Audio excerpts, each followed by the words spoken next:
கிழிஞ்சடனின் கேட்கிறாரு, வாங்கி கொடுக்கிறீங்க. கோஷம் கட்ட கணவர்மார்களும் தந்தைகளும்.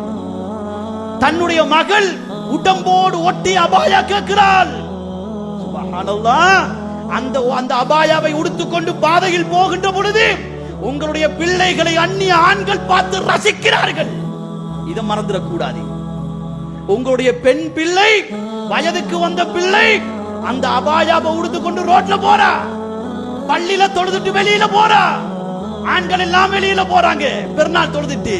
அந்த அபாயாவை பார்க்கலாது.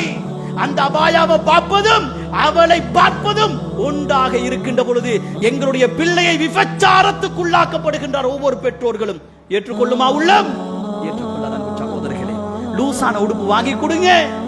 அந்த பிள்ளைக்கு லேசான உடுப்புகள், தன்னுடைய ஆண் பிள்ளையாக இருக்கலாம் பெண் பிள்ளையாக இருக்கலாம், கேட்கின்ற பொழுது இஸ்லாம் சொல்லுகின்ற ஆடையை வாங்கி கொடுங்க.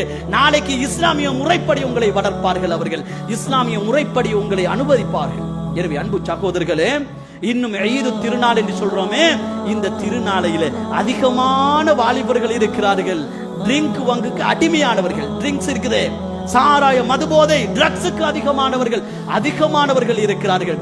தியாக திருநாள் அவருடைய வீடுகளில் சந்தோஷமாக அது சாராயத்தோடு போகும். அன்றைய நாள் நைட் ஒவ்வொரு வீடுகளில் வாலிபர்கள் அதிகமாக இருக்கிறார்கள், தூளுக்கு அடிமையானவர்கள். அந்த தியாக திருநாளில் கூட ஹராத்தை உட்கொள்ளக்கூடியவர்கள் இருக்கிறார்கள். அன்பு சகோதரர்களே, இன்றைக்கு அதிகம் குறைவாக ஊர்களில் இருந்தாலும் நாம் எங்களுடைய பிள்ளைகள் அந்த இடத்துக்கு உள்ளாக்கப்பட்டிருந்தார்கள் என்று சொன்னால் அவர்களுக்கு தட்டி கழிக்கிறது அது. இன்றைக்கு வாப்பாவும் பிள்ளையும் ஒரே விஷயத்தை ஒரு டப்பாவுல தூள் போடுறாரு. சுபஹானல்லாஹ். அல்லாஹ் பாதுகாக்கணும் அந்த குடும்பத்தை, அல்லாஹ் மன்னிக்கணும். ஒரு பெற்றோரிடத்துல நான் போய் சொன்னேன், உங்களுடைய பிள்ளைக்கு சொல்லுங்கப்பா, உங்களுடைய